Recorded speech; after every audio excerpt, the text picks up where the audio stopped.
Meu nome é Miranda Wilson e, aos 34 anos, construí um pequeno negócio de sucesso, apenas para ver minha família tentar destruí-lo por causa da herança da minha avó. Nunca imaginei que meus próprios parentes consanguíneos me arrastariam ao tribunal, acusando-me de manipulação e fraude. Mas eles subestimaram o que eu tinha em minha posse. Um documento. Foi o suficiente para que os olhos do juiz se arregalassem antes que os policiais entrassem correndo pelas portas do tribunal. Se você está assistindo de um lugar onde a família significa tudo para você, curta e inscreva-se. Você vai querer saber como descobri a verdade por trás da fortuna da minha avó e por que policiais entraram correndo naquele tribunal quando revelei apenas um pedaço de papel. Quando criança, minha avó Eleanor era meu porto seguro na tempestade. Enquanto meus pais trabalhavam longas horas para sobreviver, eu passava inúmeras tardes em sua charmosa casa de 2 andares, com uma varanda e um jardim que a cercavam e que cheiravam a alecrim e lavanda. Ela assava biscoitos snickerdoodle que enchiam a cozinha com um calor de canela, enquanto me contava histórias sobre ter vindo para os Estados Unidos com nada além de uma mala e grandes sonhos. Eleanor Matthews chegou da Escócia em 1955 com apenas $20 costurados no forro do casaco. Ela trabalhava em 3 empregos simultaneamente: garçonete pela manhã, contadora à tarde e faxineira de escritórios à noite. Em 5 anos, ela havia economizado o suficiente para abrir uma pequena loja de tecidos. Esse começo humilde se transformou na Matthews Textile Enterprises, uma empresa que eventualmente fornecia materiais para grandes fabricantes de roupas em todo o país. Sucesso não é questão de sorte, Miranda, ela me dizia, com seus olhos azuis brilhando. É questão de ver oportunidades onde os outros veem obstáculos. Quando nasci, a vovó Eleanor era uma respeitada empresária. Ela havia sobrevivido ao meu avô por quase 20 anos, mas nunca se casou novamente. Thomas foi meu grande amor, ela dizia, me mostrando a foto desbotada do casamento deles, que guardava ao lado da cama. Ao contrário do resto da minha família, eu não vi Eleanor como uma conta bancária ou símbolo de status. Eu realmente gostava da companhia dela. Enquanto minha tia Patrícia só a visitava quando precisava de dinheiro para seu procedimento estético mais recente, e o tio Raymond aparecia para pedir dinheiro emprestado para seus investimentos incertos em que nunca deram certo, eu aparecia todos os domingos só para passar um tempo com ela. Quando eu tinha 16 anos, meus pais se mudaram para 2 horas de distância em busca de novas oportunidades de emprego. Fiquei com Eleanor para terminar o ensino médio, e nosso vínculo se fortaleceu ainda mais. Ela me ensinou tudo sobre negócios, táticas de negociação, margens de lucro, gestão de funcionários, tudo o que mais tarde me ajudaria a abrir minha própria consultoria de marketing. Você tem o tino comercial dos Matthews, ela dizia com orgulho. Os outros só querem o dinheiro dos Matthews. Os outros eram justamente o problema. Tia Patrícia, irmã da minha mãe, sempre invejou o sucesso de Eleanor. Patrícia se casou com Bradley, um corretor imobiliário que nunca alcançou o sucesso de que se gabava. O filho deles, meu primo Trevor, herdou o senso de direito da mãe sem herdar nenhuma ética de trabalho. Aos 30 anos, Trevor já havia perdido 2 fundos fiduciários no jogo e pedia constantemente a Eleanor que o salvasse das dívidas. O tio Raymond, o filho mais novo de Eleanor, lutava contra o alcoolismo há décadas. Seus empreendimentos comerciais fracassaram espetacularmente: o bar esportivo que fechou em 6 meses, a concessionária de carros que faliu, a startup de tecnologia que nunca foi lançada. Cada fracasso era seguido por uma visita chorosa a Eleanor, que, relutantemente, assinava mais um cheque enquanto o repreendia sobre responsabilidade. Ao chegar aos 80 anos, Eleanor começou a ter problemas de saúde. A artrite deixou seus dedos, antes ágeis, rígidos e doloridos. Sua visão piorou, dificultando a leitura dos diários financeiros que ela tanto amava. Quando ela caiu e fraturou o quadril aos 84 anos, tomei a decisão de suspender temporariamente meu negócio em crescimento e me mudar para a casa dela para cuidar dela. Você não precisa fazer isso, protestou ela. Você tem sua própria vida. Você também é minha vida, eu disse a ela simplesmente, e falei sério. Durante 2 anos, cuidei dos seus medicamentos, levei-a às consultas médicas e ajudei-a a subir escadas. Estabelecemos novos rituais: noites de cinema às segundas-feiras com filmes clássicos, passeios de carro até o lago às quartas-feiras à tarde e manhãs de sábado no seu jardim, onde me tornei suas mãos, plantando as flores que ela não conseguia mais cuidar sozinha. Durante esse período, o resto da família raramente a visitava. Patrícia ligava ocasionalmente, sempre direcionando a conversa para o testamento de Eleanor. Trevor apareceu 2 vezes, ambas pedindo empréstimos. Raymond aparecia esporadicamente, às vezes sóbrio, às vezes não. Em seus últimos meses, Eleanor tornou-se mais reflexiva e, às vezes, misteriosa. Já tomei providências, disse-me ela certa noite, enquanto assistíamos ao pôr do sol em sua varanda. Quando chegar a hora, tudo ficará claro. Que arranjos? Perguntei. Ela deu um tapinha na minha mão. Só saiba que eu vejo tudo, Miranda. Sempre vi. Não se preocupe com os abutres. Eu garanti que eles não receberão o que não merecem. Na época, não entendi o que ela queria dizer. Eu estava mais preocupado em deixá-la confortável do que em decifrar mensagens enigmáticas. Gostaria de ter feito mais perguntas. Talvez isso tivesse me preparado para o que estava por vir. A última conversa coerente que tivemos foi sobre confiança. O dinheiro mostra a verdadeira face das pessoas, ela sussurrou, com a voz frágil, mas a mente ainda afiada. Observe atentamente quem celebra o seu sucesso e quem se ressente dele. Isso lhe diz tudo o que você precisa saber sobre o caráter deles. Essas palavras se provariam proféticas de maneiras que eu não conseguia imaginar. Eleanor faleceu em paz numa manhã de terça-feira de abril. Eu estava segurando sua mão, lendo em voz alta Jane Eyre, seu romance favorito, quando ela deu um último suspiro e se foi. O quarto pareceu se esvaziar de algo essencial no momento em que ela saiu, como se seu espírito extraordinário tivesse levado toda a luz consigo. As primeiras 24 horas passaram em meio a lágrimas e telefonemas. Entrei em contato com a funerária, liguei para familiares e sentei-me sozinha no jardim dela, tentando absorver a realidade de que ela havia partido. Minha dor era uma dor física, um vazio que dificultava a respiração. A família chegou como uma tempestade. Patrícia entrou em prantos dramáticos que cessaram de forma suspeita quando ela pensou que ninguém estava olhando. Trevor usava um terno preto com a etiqueta de preço ainda parcialmente colada, como se planejasse devolvê-lo depois do funeral. Raymond apareceu cheirando a uísque e loção pós-barba, com os olhos vermelhos. Que tragédia, anunciou Patrícia a todos que a ouviam na funerária. Mamãe e eu éramos tão próximas. Mordi a língua, lembrando-me dos meses em que Patrícia nem sequer ligava para saber como Eleanor estava. O funeral foi bastante concorrido. Eleanor era respeitada no meio empresarial e querida por seus funcionários. Ex-funcionários viajaram de todo o país para prestar suas homenagens. Parceiros de negócios enviaram enormes arranjos de flores. O prefeito até fez uma aparição, falando brevemente sobre as contribuições de Eleanor para instituições de caridade locais. Durante todo o culto, notei meus familiares observando a sala, observando quem era importante, quem representava dinheiro ou conexões. Durante o elogio fúnebre que fiz, Patrícia olhou o relógio 3 vezes. A recepção foi realizada na casa de Eleanor. Enquanto eu agradecia a presença de todos, vi Trevor subindo as escadas. 15 minutos depois, ele reapareceu, parecendo frustrado. Quando subi mais tarde para ficar um momento a sós, notei que as gavetas da mesa de Eleanor estavam ligeiramente abertas e os papéis pareciam remexidos. Mais tarde naquela noite, depois que a maioria dos convidados já tinha ido embora, ouvi uma conversa entre Patrícia e Raymond na cozinha. A leitura do testamento está marcada para sexta-feira, Patrícia dizia. Bradley sabe que o executor testamentário diz que Eleanor Kinson valia pelo menos 15 milhões. Eu não fazia ideia de que era tanto. O negócio têxtil, as propriedades imobiliárias, os investimentos, tudo se soma, respondeu Raymond. A questão é, quanto Miranda está ganhando? Ela tem interpretado a rotina da neta devotada de forma bastante convincente. Suas palavras doeram como golpes físicos. Rotina? Eu havia colocado minha própria vida em espera por amor a Eleanor, não por ganho financeiro. Sexta-feira chegou com uma expectativa tensa.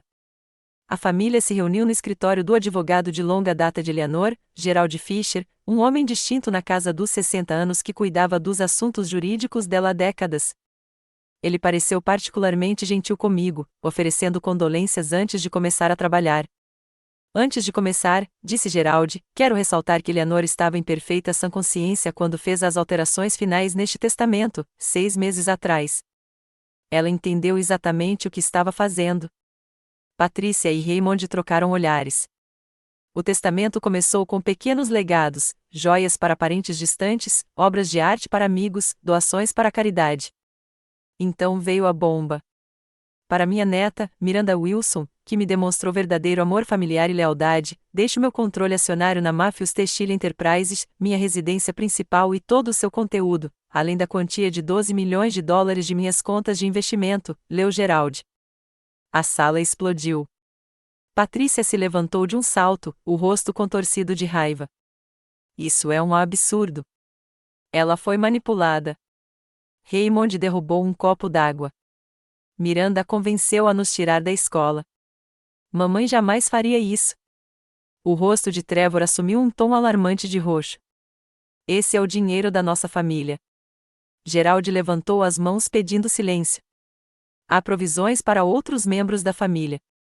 Essas provisões eram significativamente menores, 200 mil dólares para Patrícia, Raymond e Trevor, além de algumas joias e lembranças pessoais. Esta é uma decisão de Eleanor, tomada com intenção clara, concluiu Gerald com firmeza. Vamos contestar isso, Patrícia sibilou para mim. Você não vai se safar dessa. Mais tarde naquela tarde, voltei para a casa de Eleanor, agora legalmente minha casa, e encontrei a porta dos fundos destrancada. Lá dentro, gavetas haviam sido abertas, livros retirados das prateleiras e almofadas deslocadas. Alguém estivera procurando por alguma coisa. No escritório de Eleanor, notei um pequeno cofre embutido na parede, atrás de um quadro que eu nunca tinha visto ser movido antes. Estava trancado e eu não fazia ideia de onde encontrar a chave. Ao sair de casa naquela noite, encontrei um bilhete debaixo do limpador de para-brisa. Em letras maiúsculas, dizia: desista do que não é seu, ou você vai se arrepender. Parado na entrada da garagem que escurecia, senti um frio que não tinha nada a ver com o ar da noite. Isso era só o começo. 3 meses após o funeral de Emma em Eleanor, o conflito familiar havia se transformado de ressentimento latente em guerra aberta. A Matthews Textile Enterprises continuou a operar sob a equipe de gestão interina que Eleanor havia estabelecido antes de sua morte. Mas a transição para minha liderança estava se mostrando difícil em meio aos desafios legais. Minhas tentativas de argumentar com os familiares individualmente fracassaram completamente. Convidei Patrícia para almoçar em seu restaurante chique favorito, na esperança de chegar a um acordo. Sei que você está chateada com o testamento, comecei cuidadosamente, mas tenho certeza de que podemos chegar a um acordo que honre o que a vovó queria enquanto. Guarda, Patrícia me interrompeu, suas unhas impecavelmente cuidadas batendo no copo d'água. Acha que eu não sei o que você fez? 2 anos bancando a enfermeira enquanto enchia a cabeça dela com mentiras sobre nós. Eleanor jamais teria me excluído se você não a tivesse envenenado contra a própria filha. Não foi isso que aconteceu, eu disse. Temos testemunhas, Miranda. Pessoas que viram como você a isolou, controlou quem ela podia ver, ela se inclinou para a frente, sua voz se transformando em um sussurro venenoso. Isso não acabou. Nem de longe. Meu encontro com Trevor em uma cafeteria local foi ainda pior. Você sabe que estou endividado, disse-lhe imediatamente, sem se dar ao trabalho de fazer gentilezas. A vovó também sabia disso. Ela gostaria que você me ajudasse. Ficarei feliz em ajudar você a encontrar aconselhamento financeiro, ofereci. Seu riso era amargo. Não preciso de aconselhamento. Preciso de 2 milhões de dólares para quitar o que devo. Estão me procurando, Miranda. Pessoas perigosas. Isso parece um assunto de polícia, respondi. Dê-me o que mereço da herança, e tudo isso vai embora, disse ele, levantando-se para ir embora. Caso contrário, espero que você consiga conviver com o que acontecer. O confronto com o tio Raymond foi o mais público e constrangedor. Ele apareceu no meu escritório de consultoria de marketing, visivelmente embriagado, às 14 horas. Minha assistente tentou impedi-lo, mas ele a empurrou e entrou em uma reunião com um cliente que eu estava conduzindo. Aqui está ela, ele anunciou aos meus clientes surpresos, a pequena conspiradora e manipuladora que roubou o legado da nossa família. A segurança o escoltou para fora, mas não antes de ele gritar acusações de que eu estava me aproveitando de uma senhora idosa. Os clientes foram compreensivos, mas a notícia se espalhou rapidamente em nossa pequena comunidade empresarial.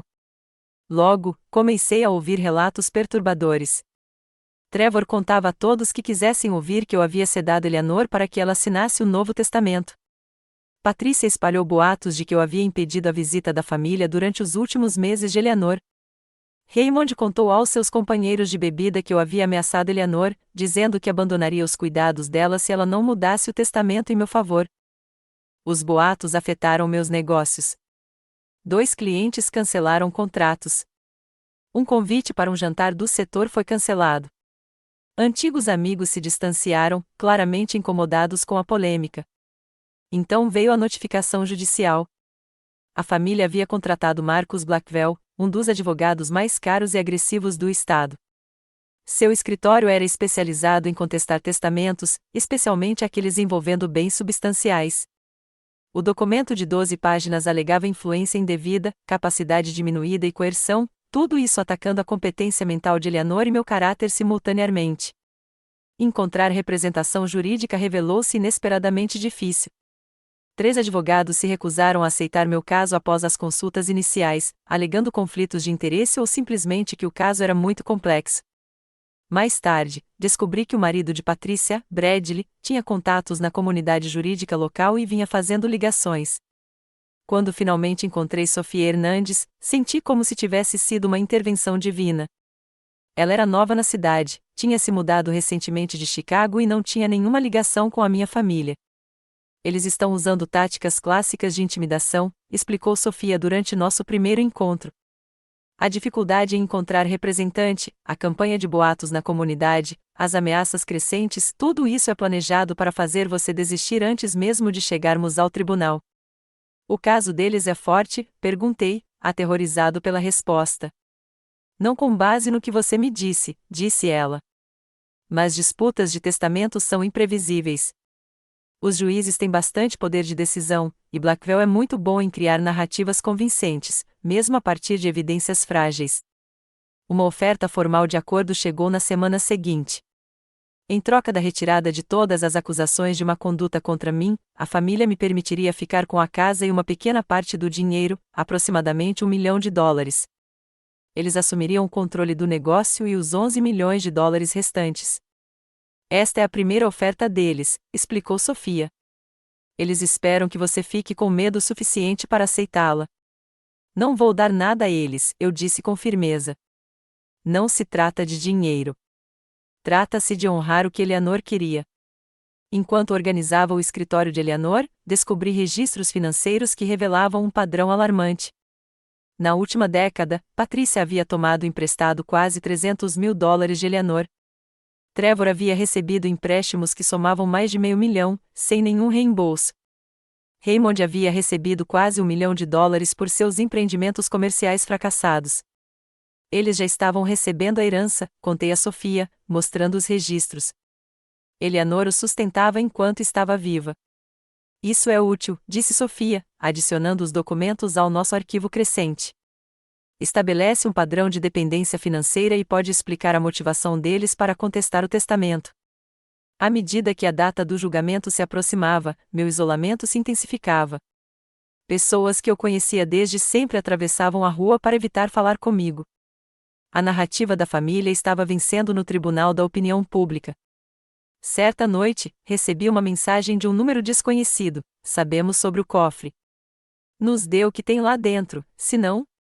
Troquei as fechaduras da casa no dia seguinte. Com a data do julgamento se aproximando há apenas 6 semanas, me dediquei aos preparativos da casa de Eleanor para uma possível venda, não porque quisesse vender a casa tão querida, mas porque Sofia me aconselhou a estar preparado para qualquer resultado. Enquanto vasculhava o armário do quarto de Eleanor, encontrei um diário encadernado em couro dentro de uma caixa de chapéu. O diário abrangeu os últimos 5 anos da vida de Eleanor. Sua caligrafia, cada vez mais trêmula à medida que as páginas avançavam, documentava seus pensamentos, decisões de negócios e, cada vez mais, suas preocupações com os familiares. 15 de outubro, Patrícia veio me visitar hoje. Em 10 minutos, ela me perguntou sobre investir no novo projeto de desenvolvimento de Bradley. Quando pedi um plano de negócios, ela se ofendeu. Você não confia na sua própria filha? Perguntou. Confiança não tem nada a ver com tino comercial, algo que Bradley nunca demonstrou. 3 de dezembro, Trevor veio aqui. Outra dívida de jogo. Paguei depois que ele começou a chorar por causa das ameaças do seu apostador. Esta é a última vez. Já disse isso antes, mas agora falo sério. Ele precisa enfrentar as consequências. 28 de fevereiro. Raymond estava bêbado às 14 horas. Derrubou meu vaso de cristal e nem percebeu. Quando mencionei reabilitação novamente, ele saiu furioso e depois ligou pedindo dinheiro para se manter. Recusei. Ele disse que eu estava morta para ele. Se ao menos a Miranda não estivesse viajando a trabalho esta semana. As visitas dela são minha única alegria verdadeira ultimamente. Os registros mais perturbadores vieram do ano anterior à sua morte. 10 de maio, tomei uma decisão. Miranda herdará a maior parte dos meus bens. Os outros receberam mais do que o suficiente ao longo dos anos, sem nada para mostrar. Patrícia ficará furiosa. Preciso tomar precauções. 17 de junho, encontrei-me com Geraldi para atualizar meu testamento. Também falei com Marti no banco. Ele está documentando todos os empréstimos a familiares. Eu o instruí a preparar um histórico financeiro completo, com duração de 10 anos. 3 de setembro, Patrícia trouxe Bradley inesperadamente. Enquanto ela me distraía na cozinha, ele ficou sozinho no meu escritório por 15 minutos. A gaveta da minha mesa ficou ligeiramente entreaberta depois disso. Verifiquei meus documentos financeiros. Não faltava nada, mas algo parecia errado. O último registro, datado de apenas 2 semanas antes de sua morte, me arrepiou. 22 de março, juntei tudo. A chave está no meu colar, aquele com o pequeno medalhão de prata que Thomas me deu. Miranda saberá o que fazer quando chegar a hora. Vi como me olham agora, não como mãe ou avó, mas como uma conta bancária que aguardam para acessar. Só Miranda me vê. Estou tão cansada. O diário era uma mina de ouro de evidências, mas também me partiu o coração. Eleanor estava mais ciente das motivações da família do que eu imaginava. Naquela noite, meu telefone tocou com um número desconhecido. Miranda Wilson? Perguntou uma voz feminina. Sim, respondi. Esta é Nancy Pelliter. Fui enfermeira domiciliar da sua avó durante o último ano dela. Lembrei-me de Nancy, uma mulher gentil e eficiente que vinha 3 vezes por semana ajudar com a fisioterapia de Eleanor. Tenho acompanhado as notícias sobre o concurso de testamento, continuou ela. Há algo que você precisa saber. Seu tio Raymond e seu primo Trevor visitaram sua avó um dia antes de ela alterar o testamento. Eu os ouvi ameaçando-a. Ameaçá-la como? Perguntei, apertando o telefone com mais força. Disseram que se ela não ajustasse seus planos de sucessão para serem mais justos, eles a declarariam incompetente e assumiriam o controle de seus negócios. Sua avó estava assustada, mas decidida. Depois que eles foram embora, ela ligou para o advogado imediatamente. Nancy concordou em prestar depoimento sob juramento, outra prova crucial. No dia seguinte, encontrei-me com Martin Greenberg, contador de Eleanor por mais de 20 anos. Ele chegou à nossa reunião com uma pasta grossa. Eleanor me pediu para preparar isso uns 8 meses antes de ela falecer, explicou ele, deslizando a pasta sobre a mesa. Ela disse: você pode precisar dela algum dia. Dentro, havia um histórico financeiro detalhado que mostrava padrões suspeitos. Grandes saques das contas de Eleanor frequentemente coincidiam com visitas familiares. Cobranças no cartão de crédito surgiram em restaurantes e boutiques caros nos dias seguintes às visitas de Patrícia. Os saques em dinheiro coincidiam com as datas das aparições desesperadas de Trevor. Ela sabia? Perguntei, atordoado pela documentação meticulosa. Eleanor não perdeu muita coisa, disse Martin com um sorriso triste. Ela estava em conflito sobre documentar isso. Não queria pensar mal da família, mas queria que a verdade fosse preservada. Naquela noite, lembrei-me da menção que Eleanor fez no diário sobre uma chave de colar. Eu a vira usar um medalhão de prata durante toda a minha infância, mas não tinha pensado em seu paradeiro. Depois de horas procurando, encontrei-o em um porta-joias na gaveta do criado mudo. O medalhão continha uma chave minúscula. Com as mãos trêmulas, fui até o cofre em seu escritório. A chave serviu perfeitamente. Dentro, havia vários pendrives, uma pasta de documentos e uma carta endereçada a mim com a letra de Eleanor, para Miranda. Use se necessário. Os pendrives continham gravações de áudio que Eleanor havia feito. De alguma forma, ela conseguiu gravar conversas com familiares sem que eles soubessem. Patrícia exigindo dinheiro para uma casa de férias. Trevor implorando por dinheiro para pagar os corretores de apostas. Raymond insistindo com raiva que merecia uma herança antecipada. O mais chocante foi uma gravação de Patrícia e Bradley discutindo planos para contestar o testamento quase um ano antes da morte de Eleanor. Quando a velha finalmente se recuperar, vamos alegar que Miranda a manipulou, disse a voz de Bradley com clareza. Não importa se for verdade. Quando os tribunais descobrirem, ela estará disposta a fazer um acordo só para acabar com o pesadelo. A pasta de documentos continha contratos de empréstimo assinados por familiares, nenhum dos quais havia sido quitado. Havia também fotos, Trevor saindo de um cassino no dia seguinte alegando que precisava de dinheiro para contas médicas, Patrícia usando um novo colar de diamantes comprado com o cartão de crédito de Eleanor, Raymond vendendo móveis da casa de Eleanor no lago, que ele alegava terem sido presenteados a ele. O mais contundente foi o relatório encomendado por Eleanor a um investigador particular. O investigador particular documentou os gastos extravagantes de Patrícia e Bradley, apesar das supostas dificuldades financeiras, as conexões de Trevor com corretores de apostas conhecidos e o padrão de Raymond de penhorar relíquias de família. Eleanor montou um caso incontestável, comprovando as verdadeiras motivações da família. Liguei para Sofia imediatamente. Depois de analisar tudo, ela estava cautelosamente otimista. Isso muda completamente a nossa estratégia, disse ela. Precisamos ter cuidado com a forma como apresentamos isso no tribunal. As gravações podem não ser admissíveis, dependendo das leis de consentimento, mas os documentos financeiros e as fotos, com certeza, são. Na noite anterior à audiência, eu estava organizando as provas quando ouvi um barulho lá embaixo. Alguém tentava forçar a porta dos fundos. Liguei para a polícia, que chegou em poucos minutos, mas o intruso já havia fugido. Um pé de cabra estava abandonado perto da porta, e o cofre de parede do escritório tinha arranhões nas bordas. Eles sabiam da existência das provas e estavam desesperados para obtê-las antes que eu pudesse usá-las no tribunal. O tribunal do condado era um imponente edifício de calcário com colunas de mármore e tetos altos que faziam ecoar cada passo.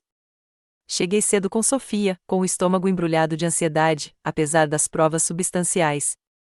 A gravidade da situação me atingiu quando passamos pela segurança.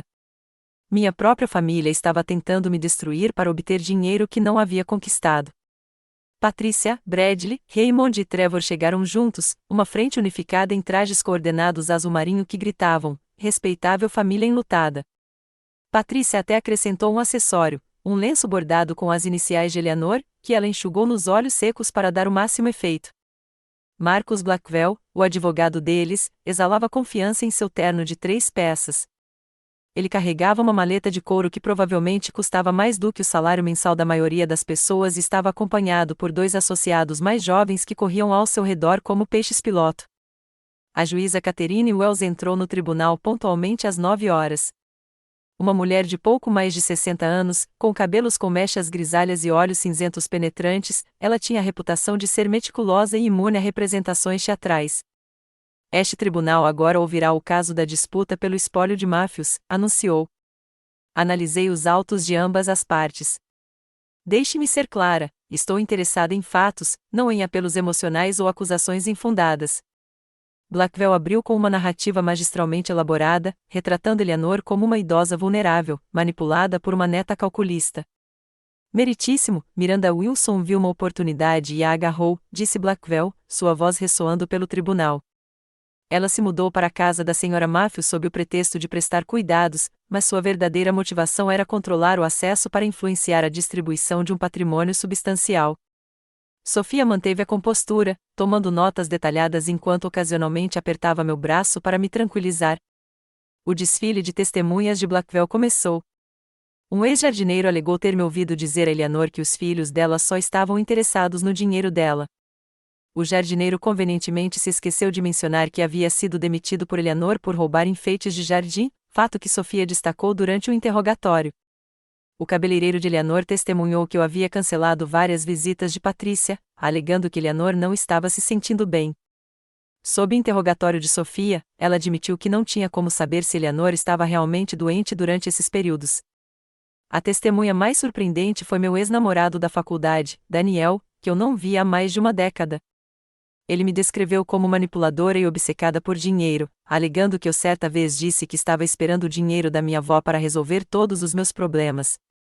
Seu depoimento foi como um golpe físico até que Sofia revelou, durante o interrogatório, que Daniel havia aceitado recentemente um emprego em uma empresa de propriedade de Bradley. Uma ex-funcionária da minha empresa de marketing testemunhou que eu havia tirado uma longa folga, supostamente para cuidar de Eleanor, mas que tinha sido vista pela cidade fazendo compras e jantando fora. Ela se esqueceu de mencionar que esses passeios tinham sido com Eleanor, fazendo com que ela saísse de casa para se divertir, algo que Sofia comprovou ao apresentar recibos comprovando 2 refeições compradas em cada local. Durante o intervalo do almoço, Trevor se aproximou de mim no corredor. Ainda não é tarde para se acomodar, disse ele, em voz baixa e ameaçadora. Isso só vai piorar para você. Foi por isso que você pagou meu ex-namorado para mentir sobre mim? Perguntei. Algo brilhou em seus olhos, surpresa, talvez, por eu saber, antes que ele disfarçasse com um sorriso irônico. Estamos só começando. À tarde, especialistas financeiros contratados por Blackwell apresentaram gráficos sugerindo que as decisões de investimento de Eleanor tinham se tornado erráticas depois que me mudei. O interrogatório de Sofia revelou que eles haviam selecionado transações cuidadosamente, ignorando a estabilidade geral do portfólio de Eleanor. No final da tarde, um padrão perturbador emergiu na estratégia de Blackwell: difamação de reputação por meio de meias-verdades cuidadosamente selecionadas. Mensagens de texto entre Eleanor e eu foram apresentadas com um contexto crucial removido. Fotos de Eleanor com aparência cansada foram mostradas como evidência de seu estado mental em declínio enquanto eu exercia influência indevida. Quando o tribunal encerrou o expediente, senti-me derrotada, apesar das garantias de Sofia de que ainda não tínhamos apresentado nosso caso. Eles estão adiantando seus argumentos mais fortes, explicou ela enquanto caminhávamos até o seu carro. É uma tática padrão. Amanhã, começaremos a nossa defesa, e é aí que apresentaremos as provas de Eleanor. Naquela noite, meu telefone tocou. Era o Dr. Howard Fleming, médico responsável por Eleanor nos últimos 15 anos. Miranda, estive fora do país em um congresso médico, disse ele. Acabei de saber sobre o concurso de testamentos. Quero prestar depoimento. Sobre o quê? Perguntei. Realizei avaliações cognitivas da Eleanor a cada 3 meses durante seus últimos 2 anos. Ela foi extremamente perspicaz até o fim. Tenho todos os testes documentados. Ninguém poderia tê-la manipulado. Ela era inteligente demais para isso. Adormeci naquela noite agarrada ao medalhão de Eleanor, extraindo força da conexão com ela. O dia seguinte determinaria se seus últimos desejos seriam orados ou anulados. O segundo dia de julgamento amanheceu com uma sensação de mau agouro. Minha família entrou no tribunal com sorrisos sutis, claramente acreditando que a vitória estava próxima. Patrícia havia trocado seu lenço de pano por uma foto emoldurada de Eleanor, que ela colocou em evidência na mesa à sua frente. Marcus Blackwell começou chamando sua principal testemunha, o Dr. Alistair Jenkins, um psiquiatra geriátrico que nunca havia conhecido Eleanor, mas havia revisado seus registros médicos. Com base na minha análise, testemunhou Jenkins, a Sra. Matthews exibiu sinais clássicos de vulnerabilidade cognitiva em seus últimos anos: lapsos de memória, confusão com datas, dificuldade com conceitos financeiros. Todos esses sinais são consistentes com capacidade diminuída. O interrogatório de Sofia foi cirúrgico. Dr. Jenkins, o senhor falou com o médico responsável pelo tratamento da Sra. Matthews? Não, não vi, ele respondeu. Então, sua avaliação se baseia apenas em registros médicos parciais fornecidos pelo advogado do competidor? Sim, mas... Dr. Jenkins, o senhor está ciente de que o médico responsável pela Sra. Matthews irá testemunhar mais tarde hoje sobre as avaliações cognitivas que ele realizou pessoalmente? Blackwell se opôs, mas o estrago já estava feito. A credibilidade de Jenkins havia sido minada. Em seguida, veio o depoimento dramático de Patrícia. Ela enxugou as lágrimas enquanto descrevia seu relacionamento próximo com Eleanor e seu choque por ter sido excluída do testamento. Minha mãe e eu conversávamos diariamente, afirmou Patrícia. Ela me confidenciava tudo. Então Miranda se mudou para cá, e de repente minha mãe não queria mais falar comigo. Quando eu a visitava, Miranda estava sempre por perto, ouvindo cada palavra. O interrogatório de Sofia revelou que Patrícia havia visitado Eleanor exatamente 8 vezes nos 2 anos anteriores à sua morte, de acordo com os diários e anotações do calendário de Eleanor. E durante essas 8 visitas, continuou Sofia, os registros telefônicos mostram que você ligou para sua mãe aproximadamente 27 vezes no total. Isso está longe de ser uma comunicação diária, não é? Patrícia corou. Eu estava ocupada com trabalho de caridade. Trabalho de caridade, como seu retiro de 3 semanas em um spa na Suíça no ano passado? Perguntou Sofia, mostrando fotos das próprias redes sociais de Patrícia. Amanhã avançou com revelações semelhantes. As dívidas de jogo de Trevor foram expostas. O histórico de prisões de Raymond por consumo de álcool veio à tona. No intervalo do almoço, Blackwell parecia menos confiante, enquanto meus familiares trocavam olhares preocupados. À tarde, o Dr. Fleming prestou depoimento, apresentando evidências claras da saúde cognitiva de Eleanor até sua morte. O contador de Eleanor testemunhou sobre sua contínua perspicácia empresarial. Nancy, a enfermeira domiciliar, descreveu a visita ameaçadora de Raymond e Trevor. À medida que o dia avançava, a expressão da juíza Wells tornava-se cada vez mais preocupada, enquanto ela tomava notas abundantes. O caso da família estava se desfazendo, mas Blackwell era habilidosa em controlar os danos, enfatizando repetidamente meu ganho financeiro como motivo para manipulação. Perto do fim do dia, Sofia me chamou para depor. Testemunhei sobre meu relacionamento com Eleanor, os cuidados que eu havia prestado e minha falta de conhecimento sobre a extensão de sua riqueza até depois de sua morte. Miranda, perguntou Sofia, você já tentou influenciar as decisões da sua avó sobre o testamento dela? Nunca, respondi com firmeza. Mal discutimos isso. Eleanor manteve-se reservada sobre questões financeiras até o fim. O interrogatório de Blackwell foi agressivo. Ele apresentou uma foto minha no banco de Eleanor, sugerindo que eu estava acessando as contas dela de forma indevida.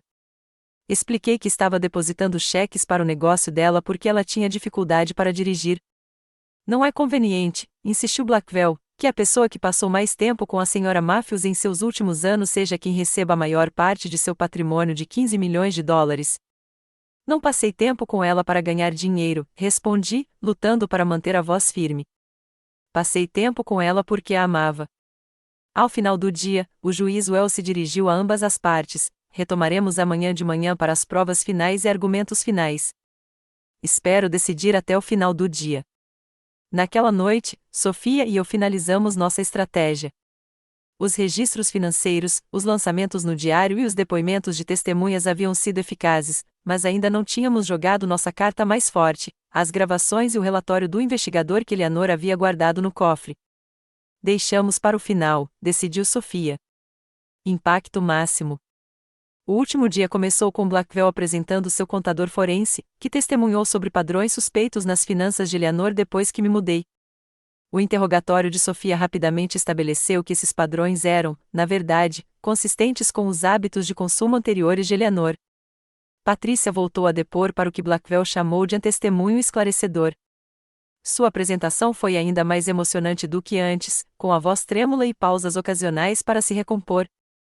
Minha mãe jamais desejaria que nossa família fosse destruída dessa forma, disse ela, olhando diretamente para mim com ar acusador.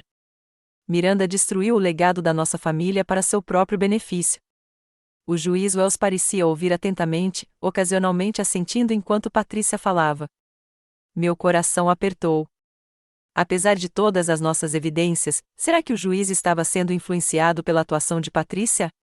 Após o intervalo do almoço, Sofia anunciou, meritíssimo, temos uma última evidência para apresentar. Aproximei-me do tribunal com um envelope lacrado, com as mãos ligeiramente trêmulas. A juíza Wells o aceitou com um olhar interrogativo. Ao abri-lo e começar a ler, sua expressão transformou-se de curiosidade para choque, e, em seguida, para uma determinação implacável. Advogado, aproxime-se do tribunal, ordenou ela. Sofia e Blackwell se adiantaram para uma conversa em voz baixa. O rosto de Blackwell perdeu a cor quando ele olhou para minha família. A juíza Wells dirigiu-se ao tribunal. Com base nas provas apresentadas, este tribunal está em recesso de 15 minutos. Ninguém deve sair do tribunal. Ela saiu rapidamente, segurando o envelope. O documento que eu havia fornecido continha 3 provas cruciais. Primeiro, uma confissão autenticada de Bradley, marido de Patrícia, escrita durante o processo de divórcio 2 anos antes, um divórcio do qual eles haviam se reconciliado, mas que havia gerado documentos legais. Nela, Bradley admitiu uma conspiração para pressionar Eleanor a alterar seu testamento, incluindo planos para declará-la incompetente caso ela se recusasse. Em segundo lugar, registros bancários que demonstram roubo sistemático das contas de Eleanor, utilizando cheques duplicados e assinaturas falsas, um esquema orquestrado por Patrícia e executado por Trevor. Em terceiro lugar, um boletim de ocorrência registrado por Eleanor 6 meses antes de sua morte, documentando suas preocupações com abuso financeiro contra idosos. Ela havia retirado a queixa sob pressão familiar, mas o boletim de ocorrência permaneceu nos registros policiais. O mais contundente era a evidência anexa de que minha família estava planejando colocar Eleanor em uma casa de repouso precária contra sua vontade para obter controle de seus bens, um plano documentado em e-mails entre Patrícia e uma instituição conhecida por seus padrões mínimos de cuidado. Quando a juíza Wells retornou, estava acompanhada por 4 policiais. Com base nas evidências apresentadas a este tribunal, ordeno a detenção imediata de Patrícia Henderson, Bradley Henderson, Raymond Matthews e Trevor Henderson para interrogatório sobre possível abuso de idosos, fraude financeira e conspiração. O tribunal explodiu. Patrícia gritou: "Isso é ridículo." Miranda plantou essa evidência. Em pânico, ela cometeu um erro fatal. Essas gravações deveriam ter sido destruídas. Sua admissão inadvertida silenciou a sala. Ela acabará de confirmar o conhecimento de provas que não deveria saber que existiam, a menos que fosse de fato culpada. Raymond disparou para a porta, mas foi rapidamente interceptado por um policial. Trevor desabou na cadeira, com a cabeça entre as mãos. Bradley começou a sussurrar freneticamente para Blackwell, que se afastou com uma expressão de desgosto. A juíza Wells bateu o martelo repetidamente para pedir ordem. Este tribunal não encontra mérito algum na contestação do testamento de Eleanor Matthews. O testamento permanece como está escrito, com todos os bens a serem distribuídos de acordo com seus desejos claramente expressos. Além disso, estou encaminhando este caso ao Ministério Público para investigação criminal. Ela olhou diretamente para mim com uma compaixão inesperada. Senhorita Wilson, este tribunal pede desculpas pelo sofrimento que a senhora suportou. Sua avó ficaria orgulhosa de como a senhora defendeu seus últimos desejos. Enquanto a polícia levava meus familiares embora, Patrícia se virou para me lançar uma última acusação. As palavras morreram em seus lábios quando ela me viu segurando o medalhão de prata de Eleanor. Naquele momento, ela finalmente entendeu. Eleanor estava vários passos à frente deles o tempo todo. Os meses que se seguiram ao dramático confronto no tribunal trouxeram tanto resoluções quanto transições difíceis. A investigação criminal prosseguiu rapidamente, amparada pela documentação meticulosa de Eleanor. Patrícia e Bradley enfrentaram acusações criminais por abuso financeiro de idosos e conspiração, eventualmente aceitando um acordo judicial que incluía restituição, liberdade condicional e serviço comunitário. Trevor recebeu uma pena mais branda em troca de depoimento contra seus pais. Raymond entrou em reabilitação determinada pelo tribunal como parte de seus requisitos de liberdade condicional. Em pé no jardim de Eleanor, numa manhã de primavera, observando as tulipas que ela havia plantado brotarem, senti emoções conflitantes. Vindicação, sim, mas também profunda tristeza. A herança havia revelado o verdadeiro caráter da minha família, exatamente como Eleanor havia avisado que aconteceria. Nenhuma quantia de dinheiro poderia substituir os laços familiares que haviam sido irrevogavelmente rompidos. "O que eu faço agora, vovó?", sussurrei para a brisa suave que farfalhava os sinos de jardim que ela tanto amava. A resposta não veio em palavras, mas em inspiração. Eleanor havia construído seu negócio não apenas para o lucro, mas para criar algo significativo. Eu poderia fazer o mesmo com o legado dela. Em colaboração com Gerald Fisher, advogado de Eleanor, criei a Fundação Eleanor Matthews para o cuidado e proteção de idosos. Com uma parcela significativa da herança, a fundação financiaria melhor treinamento para cuidadores de idosos, assistência jurídica para idosos em situação de exploração financeira e programas comunitários para reduzir o isolamento entre os idosos. Eleanor teria aprovado, disse Gerald quando compartilhei o plano. Ela sempre dizia que o dinheiro deveria ser benéfico. A primeira iniciativa da fundação foi a parceria com o Departamento de Polícia Local para criar uma unidade de prevenção à fraude contra idosos. A segunda foi a criação de um programa de bolsas de estudo para estudantes de enfermagem com especialização em cuidados geriátricos. Curar minhas próprias feridas emocionais se mostrou mais desafiador do que administrar a herança. Encontrei apoio em um lugar inesperado, um grupo para sobreviventes de distanciamento familiar. Encontros quinzenais com outras pessoas que entendiam a dor única da traição familiar me ajudaram a processar minha dor e raiva. Sangue nem sempre significa lealdade, lembrava-nos frequentemente o facilitador do nosso grupo. Família, em última análise, é quem age como família. Gradualmente, reconectei-me com os verdadeiros amigos de Eleanor, pessoas que realmente se importavam com ela, não com seu dinheiro. Margaret, sua parceira de bridge há 20 anos, compartilhou histórias que eu nunca tinha ouvido sobre a juventude de Eleanor. James, seu mentor de negócios, revelou como Eleanor havia discretamente financiado a faculdade dos filhos dos funcionários. Esses relacionamentos me ajudaram a enxergar mais dimensões da mulher extraordinária que moldou minha vida. 6 meses após o julgamento, enquanto reformava a casa de Eleanor para torná-la verdadeiramente minha, descobri um último presente. Atrás de um tijolo solto no muro do jardim, o lugar favorito de Eleanor para pensar, havia um recipiente à prova d'água contendo uma carta escrita à mão, datada de poucas semanas antes de sua morte. Minha querida Miranda. Se você está lendo isso, então a tempestade chegou e, com sorte, passou. Vi meus filhos e meu neto fazerem escolhas cada vez mais problemáticas ao longo dos anos, escolhas movidas por direito e não por esforço. Permiti esse comportamento por muito tempo, acreditando que a lealdade familiar exigia apoio financeiro, independentemente do mérito. Você me mostrou um tipo diferente de lealdade, baseada em amor e respeito, em vez de expectativa e obrigação. Seu cuidado durante meus últimos anos me deu mais alegria do que todo o meu sucesso empresarial combinado. Preparei-me para a batalha que provavelmente se seguirá à minha morte. As evidências no cofre devem protegê-lo das maquinações deles. Use-a se necessário, mas não deixe a amargura consumi-lo depois. Guardar rancor só lhes dá poder contínuo sobre a sua felicidade. Lembre-se de que a verdadeira riqueza não se mede em dinheiro, mas em como influenciamos a vida dos outros. Você sempre entendeu isso intuitivamente. É por isso que você merece não apenas o meu legado financeiro, mas também a chance de estender o propósito da minha vida. Construa algo significativo, Miranda. Escolha sua família com sabedoria daqui para frente. Cerque-se de pessoas que celebram o seu sucesso em vez de se ressentir dele. E saiba que, onde quer que eu esteja, tenho um orgulho imenso da mulher que você se tornou. Todo o meu amor, Eleanor.